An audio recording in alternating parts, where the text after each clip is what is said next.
Fala rapaziada, começando mais um episódio de Onde a Coruja Dorme FC e hoje para falar um pouquinho melhor a respeito do empate do Brasil com o Equador por 0-0. Brasil que hoje já vinha de técnico novo, né, o Carlo Ancelotti, que saiu do Real Madrid diretamente para a seleção brasileira após o Brasil estar com um problema sério em relação a treinadores, né? Nós tivemos o Fernando Diniz, tivemos o Dorival, porém nenhum deles foi capaz de conseguir fazer com que a seleção jogasse o mínimo que se espera pela qualidade dos jogadores que tem, né? Agora nós tivemos o Carlo Ancelotti, que veio após o Brasil tomar aquela goleada vergonhosa para a Argentina por 4-1. Então agora ressurge a esperança de um bom trabalho, né? Porque se trata de um treinador que é multicampeão, né? Um treinador que venceu absolutamente tudo que disputou, né? Tudo que poderia ganhar, ele foi lá e ganhou. E agora ele vem se desafiar em uma seleção que é a seleção com o maior número de títulos da história da Copa do Mundo. Então, realmente, a gente consegue unir um treinador que é muito vencedor com a seleção mais vencedora da história da Copa do Mundo.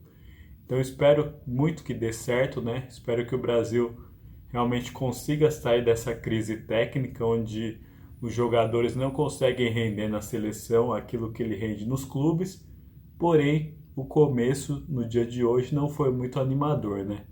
Nós tivemos um Brasil que começa com uma escalação que eu achei até relativamente interessante, né? Com o Estevão, que é o grande destaque do Palmeiras, que é o grande destaque do futebol brasileiro, digamos assim, né? Que tem as características de bom driblador, bom finalizador, que está cansado já de falar aqui no canal. Então, realmente foi uma escalação bastante interessante e eu estava bastante esperançoso.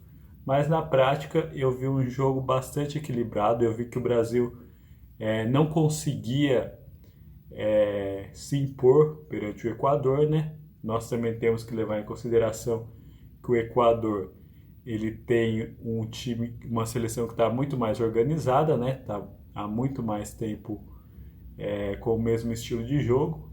Então, obviamente, o Carlo Ancelotti não pode fazer milagre logo no primeiro jogo.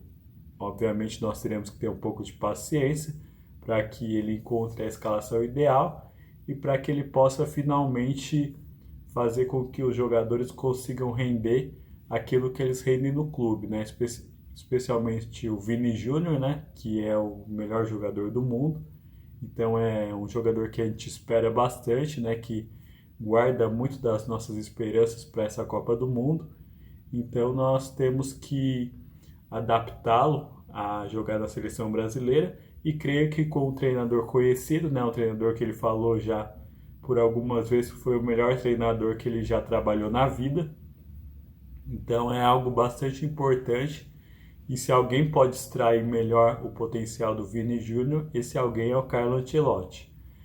Então nós tivemos nesse primeiro tempo um jogo bastante equilibrado, um jogo mais focado no meio campo, sem muito brilho individual, com as duas seleções batalhando bastante, porém pouco conseguiram criar, né? Pouco conseguiram ser efetivas. Então nós tivemos uma seleção brasileira, na minha visão, que deixou bastante a desejar, especialmente nesse primeiro tempo.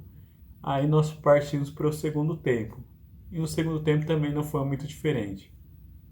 Nós tivemos um segundo tempo onde o grande destaque, na minha visão, foi a bandeira de escanteio, né? Que acabou caindo, acabou soltando lá.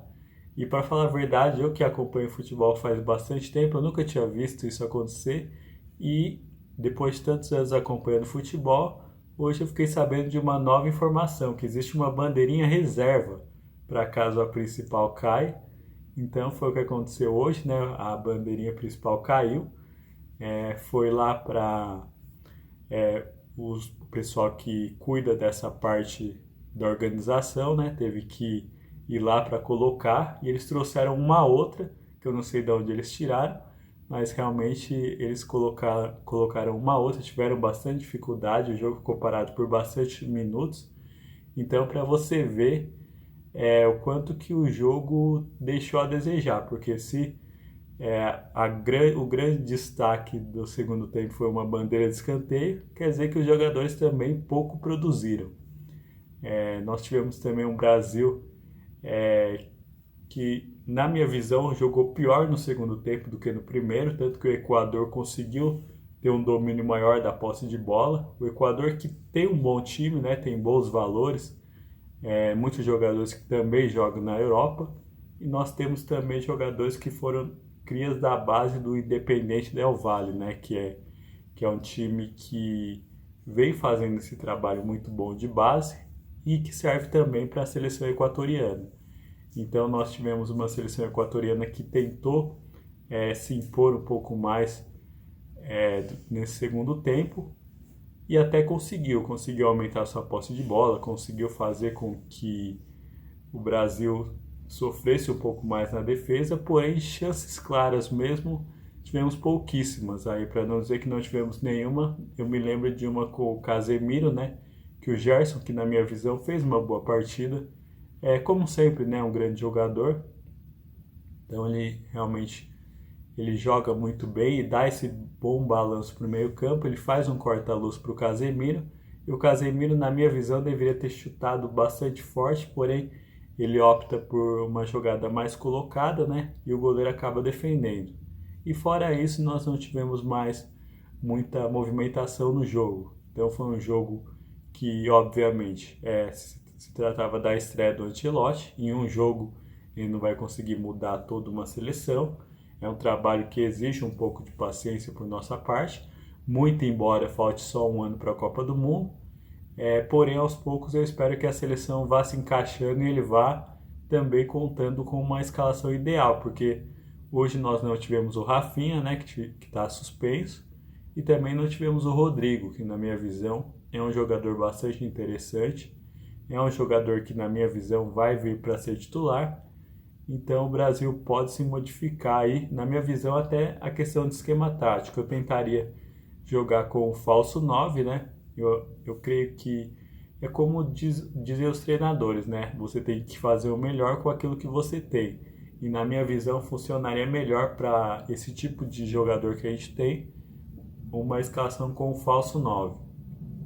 Então eu acho que até quando o Rafinha já estiver apto para jogar, que vai acontecer na próxima partida, creio eu que ele vai optar por fazer um falso 9, né? Eu colocaria um ataque com Vini Júnior, Estevão e Rafinha, e ele se revezando como falso 9. Então eu espero que no próximo jogo o Brasil já consiga melhorar, já consiga uma escalação melhor, consiga produzir um futebol melhor. Agora eu quero saber um pouquinho mais da sua opinião. O que você achou do jogo? Fala para mim nos comentários, pode ser? Um abraço. Tchau, tchau.